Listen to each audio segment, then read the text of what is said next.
네, 안녕하십니까. 정주희 박사님, 우리가 이때까지 쭉 이렇게 살펴보는 가운데 그 5.16 군사정변에 그 성공이 됐는데 그 성공 요인과 그 다음에 그 과정에서 또 우리가 쭉 공부를 쭉 하면서 보니까 상당히 위기가 많았는데, 네. 그 상황을 좀 더 이렇게 좀 더 적나라하게 우리가 좀 살펴봤습니다. 그죠? 예. 그 중에서 뭐 특히 김재규의 그 어떤 박정희 대통령과 김재규의 관계를 좀 살펴보았고, 그래도 이번 어떻든 간에 지금 5.16을 기획한 장본인이 이제 그래도 이숙재 중령이라고 했습니다. 그죠? 네. 그래서 거기에 이제 여러 가지 그 이숙재 중령이 평가하기를, 군사정변이 성공하려면 국민들의 불만, 그 다음 집권 세력의 무능과 무기력, 그 다음 무력 집단의 집권 의지, 이런 세 가지를 들고 성공을 한 것으로 평가를 했는데, 그러면 그 반면에 이제 장면 정부가 결국은 쿠데타를 예방하는 데 실패를 했다는 거 아니겠습니까? 그죠? 그렇습니다. 그 부분을 한 번 더 정리를 하면서 이 시간 마무리하도록 하시죠. 네. 그래서 이식재 그분이 이제 분석한, 이분도 이제 5.16 전에 해외에 군사정변을 쭉 공부를 했지 않습니까? 김종필도 그렇고. 그래서 자기가 이제 해외 군사정변의 성공 사례를 분석해 보니까 국민들이 사회 변화를 원하는 그런 이제 집권층에 불만이 있어야 된다. 그리고 집권층이 무능하고 무기력해야 된다. 아무리 국민들 불만이 있어도 이 탄압 기구가 강대하면 오늘날 이제 북한이 김정일 북한 사회 3대 세습을 해도 지금 정변이 안 일어나잖아요. 그리고 세 번째로 그 사회를 바꾸려면 무력 집단, 군의 집권 의지가 있어야 된다. 이런데 이제 이번 시간에 말씀드릴 거는 그 장면 정부가 이제 이 정변을 대응하는데 좀 무기력했다. 그걸 좀 소개를 드리겠습니다. 그래서 5.16이 일어났을 적에 이제 그 박정희 대통령의 육사 2기인데 그 당시 원주 야전군 사령부가 그 사령관이 이할림이라고요. 이할림 장군. 그러면 육사 2기예요. 그리고 5.16이 일어났을 적에 5.16을 서울에서 했던 그 주체 세력이 가장 걱정했던 게 이할림이 어떻게 나올 것이냐. 이할림이 군을 끌고 서울을 진격해 오면 무력이 없는 거예요. 일본 사령관 최고 실세였죠. 그리고 그때 일어났을 때 이할림은 5.16을 반대했어요.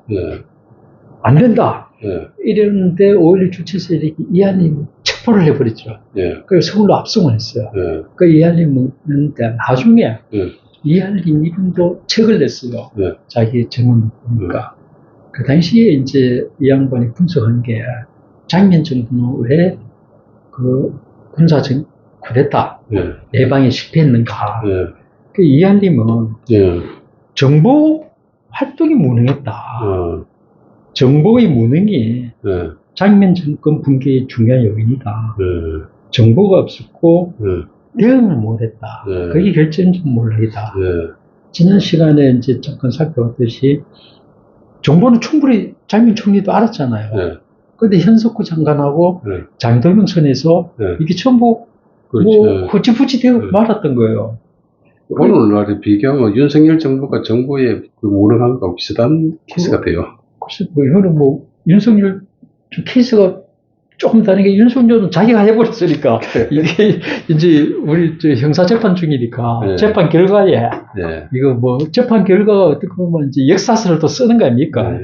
그 역사에 사실이 보면은 그렇게 지금 그 민주당 지금 이제 집권 세력이 된 이재명 정부는 내란이다. 이란인데 그 대통령 그 정권을 가지고 있던 사람이 그걸 했으니까 내란이냐 뭐냐 이거는 이제 형법적으로 판단을 해봐야 되는데. 근데 기본적으로 제가 보는 관점에 제 개인적인 의견입니다만은 윤석열 정부가 그 정보 활동에 대해서는 참 무능하지 않았냐는 생각이 듭니다. 그렇죠. 그래 말하자면 이게 지금 저희가 쭉 살펴봤지만 그리고 공부를 하면서 딱 보면 이 당시에 5.16 때는 밑바탕에 공감대가 있었는데 이거는 그런 게 없었죠. 그래서 우리 이제 국가정보학의 관점에서 보면은, 네. 국가정보학은 크게 그 기능별로 분류가 첩보 수집, 정보 분석, 비밀 공작, 보안 방첩, 이래 이제 네 가지로 구분이 되는데, 그 이제 정부 전복을 예방하는 활동은 보안 방첩 분야에 되는 겁니다. 그래서 이제 만약에 지금 형법에 보면은 내란이라고 하는 게 국가 권력을 배제하거나 국헌을 물러나게 하는 거. 그리고 또 국헌을 물러나게 하는 거는 그 헌법하고 법률에 따른 절차에 따라서 합법적으로 설정된 정부를 그 기능을 소멸시키는 거. 강화되어 있어 전복하는 거. 이 형법 91조에 그렇게 되어 있더라고요. 이런 행위인데 국가가 제대로 그 대정부 전복 활동을 했으면은 이 참 5.16이라고 하는 그 정변도 성공하기 힘들었죠.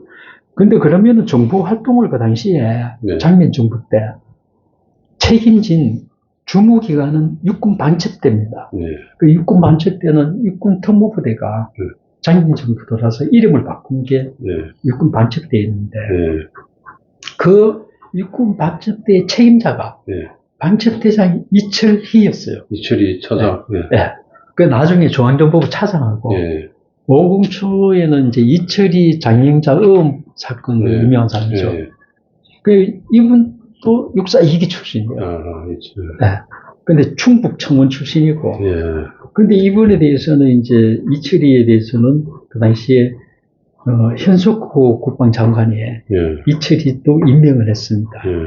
그래서 이제 현석호 이분도 1982년도에 한 삶의 고배라는 자서전을 냈는데 자기가 그러니까 자기를 현석호는 이철희를 임명하면서 그때 이제 이 회고를 보면은 우리가 뭐 정보 정치를 하자는 게 아니고 국가 안보를 위해서는 정보가 절대 필요하니까 열심히 해라.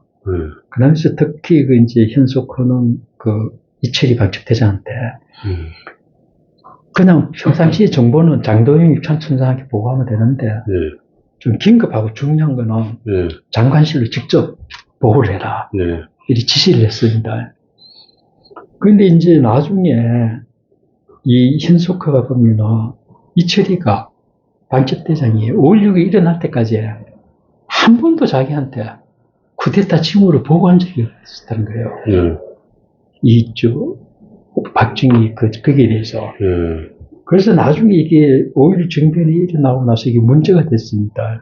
5.16 정변이 일어나고 한 달여쯤 있다가 장도영은 반혁명 음모로 체포가 되죠. 그렇죠. 그때 장도영 반혁명 사건의 정인으로 이철희가 나왔어요. 그러니까 그래서 이제 이철희가 나는 장도영한테 다 보고했다. 이렇게 이야기한 겁니다. 그러니까 이제 장도영한테 보고를 했는데 장도영이가 장관한테 보고하지 말라 그랬다. 이렇게 했던 장도영한테 이제 이야기를 한 거죠. 그러니까 장도영은 무슨 소리냐. 이철희가 똑바로 거사 계획을 보고한 게 아니고 이게 뭐 좀 애매하게 보고했다. 이렇게 이제 핑퐁을 서로 한 겁니다. 그렇게 시비가 있었는데, 근데 여기서 이제 장도영이 진짜 이철희한테 그 장관한테 보고하지 말라 그랬느냐, 안 했느냐. 이런 여러 가지의 그 애매한 그게 상황이 많이 있었습니다. 그게 그런 거면 이제 그 당시 나중에 이제 정대철 그분이 그 정변 첩보가 총 10건이 총리한테 직접 보고됐는데 총리가 장도영한테 이야기를 하면 장도영이가 그 허위 첩보입니다. 이러면서 계속 박정희를 감싸고 돌아왔던 거예요. 조사를 안 하고. 그 나중에 보면은 그 기록에 보면 이제 총리가 답답하니까 검찰총장한테 당신이 좀 조사를 해보라. 이러니까 검찰총장은 아니 군의 일을 왜 이 검찰에서 합니까? 이러니까 서로 픽봉을 하고 이런 상황이 있었습니다. 그래서 이 시점에서 이렇게 보면은 나중에 드러난 기록에 보면은 지난 시간에 저희가 말씀드렸다시피 4.19보다 2달 전에 1960년 2월 달에 네. 박정희가 부산 군수기지사령관 할 적에 장도영이가 대구에 있는 이군 사령관에 부산에 오니까 그때 설명을 했다자 그랬습니까? 나중에 들었난 기록에 이낙선. 그러니까 장도영은 알고 있었던 거예요, 박정희를. 네, 그렇죠. 네, 그런데 이제 5.16 이렇고 일어나서나 장도영은 계속 노력했어요. 나는 몰랐다 전혀. 박정희 쿠데타 사실을 몰랐다. 이런 식으로 죽을 때까지 쭉 장도영은 입장을 유지를 했습니다. 그러니까 나중에 장도영은 왜 그전에 무선이 또 글들이 나왔어요. 그러니까 이제 장면 총리 쪽에서 장도영을 비판하는 글이. 그런데 장도영은 반영민 사건으로 입건됐는데 이제 박정희 정부에서 풀어주세요. 그래갖고 미국으로 가서 살게 합니다. 그 당시에 이제 반영명 사건으로 체포되는 것도 그 당시에 이제 5.16 주체 세력이 645기하고 648기가 주체 세력이 있잖아요. 근데 645기는 병력을 동원한 사람들. 645기는 병력을 동원하고? 네, 많이 봤어요. 그 최명신 장군. 그리고 박치호, 얘는 공수단장이고, 그리고 문재주는 육군당 포병단장이고, 이런 사람들이 이제 군사 정변을 일으키려면 군대를 끌고 나와야 되잖아요. 그렇죠, 예. 그 군대를 끌고 나온 사람이 대부분 645기였어요. 그런데 이 당시에 박정희가 645기를 설득하면서 장도영 참모총장도 동조를 하고 있다는 그런 식으로 설득을 많이 했어요. 그래서 나중에 보면 박치욱이라든가 이런 사람들은 이 정변을 장도영이가 한다. 이렇게 알았다는 거예요. 근데 이제 정변이 일어났잖아요. 근데 나중에 이제 기회 있으면 설명드릴 텐데, 저 김포에 있는 해병대가 그 정변을 이제 일으키려고 서울 지역을 점령하려고 한강 다리를 건널 적에 그때 장도연 육참총장이 갑자기 마음이 바뀌어가지고 헌병대를 동원해서 그것을 저지시켜라. 한강 다리를 못 넘게. 이래서 이제 총격전이 일어납니다. 그러니까 그 당시에 박정희가 장도영이 나를 배신했다. 배신감을 가지고 결과적으로 장도영은 거세가 되는데 장도영을 이제 그때 거세시킨 게 김종필 중앙정보부장이에요. 그 당시에 7월 초에 그 장도영을 체포하러 가는데 체포하러 가니까 장도영 이야기가 내가 이럴 때가 올 줄 알았다. 나를 어떻게 할 거냐? 그러니까 김종필 그 양반이 뭘 어떻게 하면 좋겠습니까? 그러니까 미국으로 좀 보내달라. 그래서 미국으로 이제 가서 살던데 그러면은 장도영은 자기가 그 정치적 입장이 있으니까 이제 정비를 못 막았다 하는 이렇게 생각이 이제 죽을 때까지 이랬는데 그 당시에 이면적으로 우리가 나중에 드러난 자료에 보면은 장도영은 박정희하고 이제 결합이 됐다는 걸 알 수가 있잖아요. 그런데 그게 이제 결정적으로 보면은 장도영을 육군 참모총장으로 진출시키기 위해서 인사운동을 할 때도 박정희가 도와준 또 기록이 있습니다. 그 당시에 이제 서울을 가로하는 지역은 그 육군 제6광군 때 제6광부 사령부 참모장이 김재춘. 김재춘. 그 사람 나중에 중앙정보부장도 했죠. 그 김재춘은 이제 경기도 김포 출신인데, 이남 출신인데, 이 양반이 이제 정계 발이 넓었다 그래요. 정치인들하고. 그러니까 이제 박정희 대구 이군 부사령관으로 했는데, 장도영을 육군 참모총장 시키기 위해서 김재춘한테 서울의 그 정치권 인사들한테 다리를 놓고 좀 설득을 시킬 수 없느냐. 이러니까 김재춘이가 그 당시에 오이영 이 사람이 이제 부산에 국회의원 하던 사람이에요. 박순천. 그 나중에 오히려 박순천 여사도 기장 출신이라 그랬죠. 그러니까 이 부산 인맥이 강했습니다. 그 당시 부산 동네. 그게 신파, 장면 총리의 그 정치 그룹이고. 그러니까 전번에 시간에 한 말은 그 이제 그 4.19 혁명 직후에 박정희가 일본 조총련하고 밀착됐다. 그걸 이제 언급한 것도 오이영 사람이었어요. 그 오이영이 이제 장면 좀 실제로 등장했죠. 그 김재충이가 오이영을 찾아가서 장도영을 참모총장 좀 시켜주세요. 이렇게 이제 그 이야기 하니까 그 장도영하고 오이영하고 만나게 독대도 시켜주고 그러니까 이제 나중에 그 오이영이가 김재춘한테 내 장도영을 적극 밀겠다. 이런 이제 약속을 했답니다. 이건 이제 송원영이라고 이 사람도 책을 남겼는데 그냥 송원영 씨가 쓴 책에 예. 이런 내용이 나와요. 근데 그 당시에 그 이제 장도영을 이제 참모총장 시키기 위해서 박정희하고 김재춘이가 이제 노력했다. 네. 이래 있는데 또 결정적으로 선우종원이라는 분이 이제 조종호 검사 있잖아요. 검사인데. 네. 근데 장면 총리 측근이었어요. 예. 이게 선우종원은 평양 출신인데 네. 저희가 구시 TV를 하면서 한번 소개를 드렸는데 네. 부산 정치파동 때 네. 이용문 그때 정보국장이 평양 출신이고 평양고부 나왔잖아요. 네.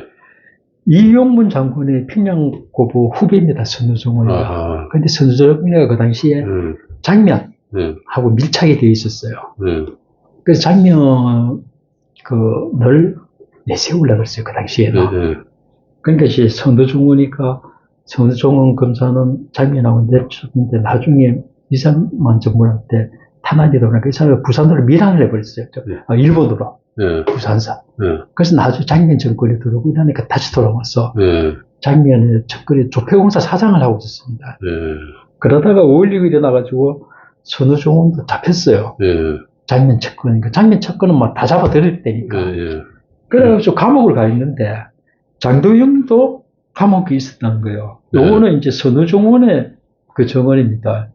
근데 하루 이제 깜빵에 같이 있는데 또 이제 감옥에 들어갔으니까 이런저런 이야기 할 거 아닙니까? 네. 네. 한 번은 이제 장도영이가 와서 하는 이야기가 내가 참모총장일 때 네. 부산 출신 오이영한테 접근해서 총장을 따냈다. 네. 그때 내 오이영한테 2천만 환을 줬다. 뭐 이런 말을 하더라고요. 이제 총장 되기 위해서. 그래서 선우종원은 그런 말 하는 거 보면 저 장도영이가 그 오이영하고 가깝다. 네. 근데 오이영하고 둘이 연결시켜준 거는 나중에 기록을 보니까 누구냐? 그는 김재춘이었다. 네. 말하자면 이런 걸로 봐서는 우리가 뒤에 드러난 기록을 보면은 이제 장도영과 박정희의 정변을 알고 있었다. 그래서 나중에 이제 김준필이 5.16 혁명 계획 그 계획서를 씁니다. 네. 그걸 갖다가 5.16 전에 네. 장도영한테 갖다 줘요. 네. 갖다 주니까 장도영이가 뭐 한 읽어보긴 해갖고 서랍 잃어버리고 그렇지. 안 돌려주는 거예요. 네. 그러니까 JT가 박정희를 찾아가서 이 극기로 해야 되는데 이 큰일 났습니다. 이러면 안 됩니다. 네. 이거 어떡하려고 그럽니까? 이러니까 박정희가 걱정 말게. 장도영은 내가 아는 사람이네. 이러면서. 그런 걸 봐서는 서로 저희가 그 소개를 드렸었다는 그 박정희를 살려준 장도영 아닙니까? 근데 반혁명. 그 물린 거는 권력이 되면 그거는 이제 6.4.5기와 6.4.8기 충돌입니다. 그 당시에 이제 6.4.5기는 병력을 중요했는데 6.4.8기가 보니까 그 당시에 처음에 이제 그 장도영은 그 5.16에 대해서 5.16 당일 오후까지 동의를 안 했거든요. 됐다, 이걸로 끝나자. 군으로 돌아가라. 이러니까 그 당시에 막 그 육군본부에 모였던 이제 젊은 6.4.8기는 적었잖아요. 젊은 그들이 무슨 소리야, 우리는 목숨 걸고 혁명한 거야. 이래서 막 권총을 빼갖고 하늘에다 쏘면서 못 돌아가 그래. 당신 결단 내려. 그래서 압박 넣고 이랬는데 오후에 장면이 그 과중에 5월 16일 날 새벽 5시부터 혁명 방송 계속 나간 거예요. KBS로.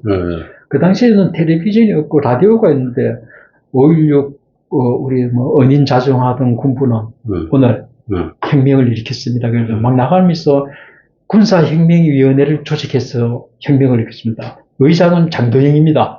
이렇게 막 나가니까 장도영이가 이래 보면서 이제 반대원 밑에 이제 혁명 주최자라고 동참하는데 안 하고 있는데 방송에 나가니까 웃어디서 뭐 이 친구들이 내가 의장이래 그러면서 옆에 가고 이랬거든요. 그래 미직미직 했는데 식구를 다 됐잖아요. 네. 육군 참모총장은 군을 동원할 수 있는 거나. 그러다가 여기 비상계엄사령관. 이런 그 당시에 해보니까 내각 수반 뭐 5개를 가 있는 거예요. 네, 그렇죠. 그러니까 저희가 이제 그 소개드린 이석재 이분도 이제 평북 출신이죠. 평양 출신이었지만 가만 보니까 이거는 정병은 자기가 일으켰는데 자기들이야. 슈퍼를 장도익이 다 가져니까 자기들은 이거 뭐 허술하게 어떻겠다는 거예요. 그래 이제 군사혁명위원회 오고 그 5월 19일 날 국가재건 최고회의로 그 체제를 바꿨는데 그때 의장은 장도익이고 부의장이 박정희인데 이걸 혁명은 자기들이 했는데 장도익이가 다 잡으니까 장도익을 거세시켜야 된다. 특히 뭐 이거 동조 다라고 미적거리고 특히 한강대교를 건너뛰기 헌병대 동에 총까지 쏜다는데 결정적인 협조를 안 해가지고 네. 그래가지고 그 당시에 그 국가재건 비상조처법이라고 헌법을 대체하는 법률을 공포를 하면서 거기다가 그 저쪽에 국가재건 최고회의 의장은 내각 수반만 견적하고 나머지는 못한다. 요 규정을 딱 내가지고 통과시켜요. 그러니까 허수아비가 중지되고 그러니까 장동희가 불만을 표출한 거예요. 육사 5기들 여기 보면은 박치옥 이런 분들이 북한 출신이거든요. 그러니까 이제 불러가지고 야 이놈들아 너희들도 쏘은 거야. 지금 쟤들이 육사 8개들이 다 식구적은 너희들이 허수아비야. 이런 식으로 하니까 이 정보가 또 육사 8기 이제 중앙정보부에서 다 듣는 거니까 이거 큰일 안 되겠다 이래 돼가지고 근데 결정적으로 움직인 게 여기 제가 또 실명을 또 이제 제시해야 되는데 그 중에 사람들 중에 그 당시에 이제 헌병감하고 제가 기억하는 헌병감인데 이 중앙정보부를 전복하려고 그 중앙정보부 설총이니까 중앙정보부 때 그 당시 헌병 그 이제 헌병대하고 그가 뭐 이제 저쪽에 그 되게 장도영 세력하고 결정적衝突이 온 걸 그게 중앙정보부를 갖고 선제적으로 7월 2일 날 엎으려고 그랬어요. 중앙정보부를 엎으려고 그랬어요. 그래서 중앙정보부에서 먼저 알고 장도영 그때는 반도 앞에 장도영을 체포하러 갔죠. 그러니까 그 당시에 아까 말씀드린 장도영이가 나를 잡고요. 이런 날이 올 줄 알았다. 이래서 그래 권력에서 패배를 당했네. 그래서 JP가 어쩌면 좋겠습니까? 그러니까 미국으로 보내달라. 이래서 그러네. 그렇게 뭐 요 상황은 이제 권력의 리얼한 부분이기 때문에 저희는 이제 국가 정보의 역사하고는 조금 다른 부분이라서 자세히 설명 안 하고 여기까지만 하고 그 다음에 이제 저희가 조금 더 검토를 해서 오히려 그 발발하고 초반에 좀 더 독자분들한테 소개할 가치가 있는지를 좀 검토해가지고 그렇죠. 기회를. 근데 그게 뭐 5.16 군사 정변이 어떻든 간에 우리 한 시대의 역사 획을 그은 사건이잖아요. 그런 거죠.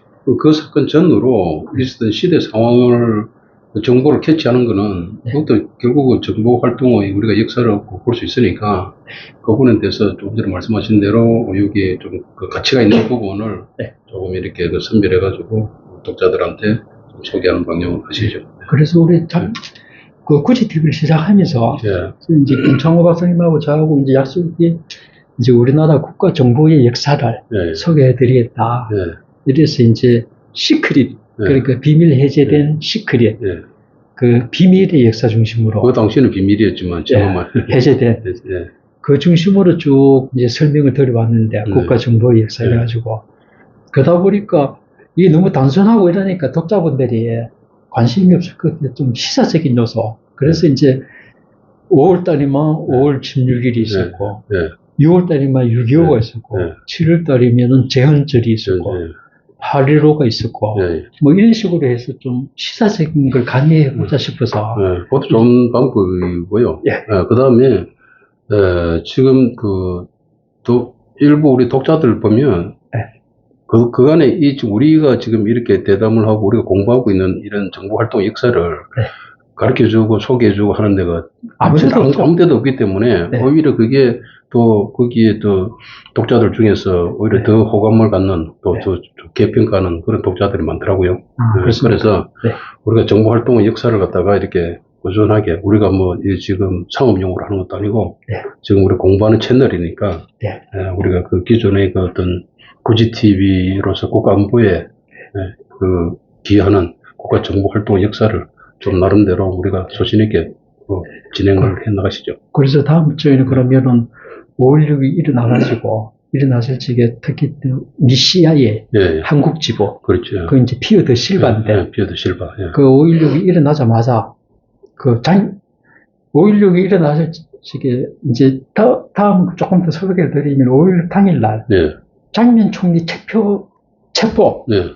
책임을 박정규, 박정규. 나중에 경호실장으로 예. 그 양반이 책임자였어요. 예. 그런데 장면 총리 터치로 가니까 장면은 벌써 소스를 알고 까멜 소년으로 피신을 했어요. 그러니까 그 당시 미시아의 한국 지부장은 장면 총리하고 장면 총리가 영어를 잘했고 그러니까 굉장히 가까웠잖아요. 전번에 우리 소개를 해드렸지만 그래서 전화를 하니까 박정규가 받는 거예요. 그래서 실바가 당신 누구 이러니까 나 박정규라는 사람인데 지금 혁명이 일어났다. 그런데 이 박정규가 영어를 잘합니다. 그러니까 이제 한 만났으면 좋겠다. 그래서 실바가 그 장면 방에 가니까 박정규가 거기 있으면서 혁명은 끝났다. 이렇게 하면서 그 당신 누구야? 그러니까 난 박정규인데 미국에서 공소부대 훈련 받은 적이 있다. 그러면서 지금 혁명에 실제는 박정희하고 김종필인데 김종필을 한번 만나봐라. 이래서 김종필을 만나고 뭐 이런 과정을 좀 자세히 그럼 내 차례 때 설명을 드리고 다음 시간에 좀 그런 걸 진행하도록 하겠습니다. 자, 이번 시간은 여기까지 하겠습니다. 수고하셨습니다.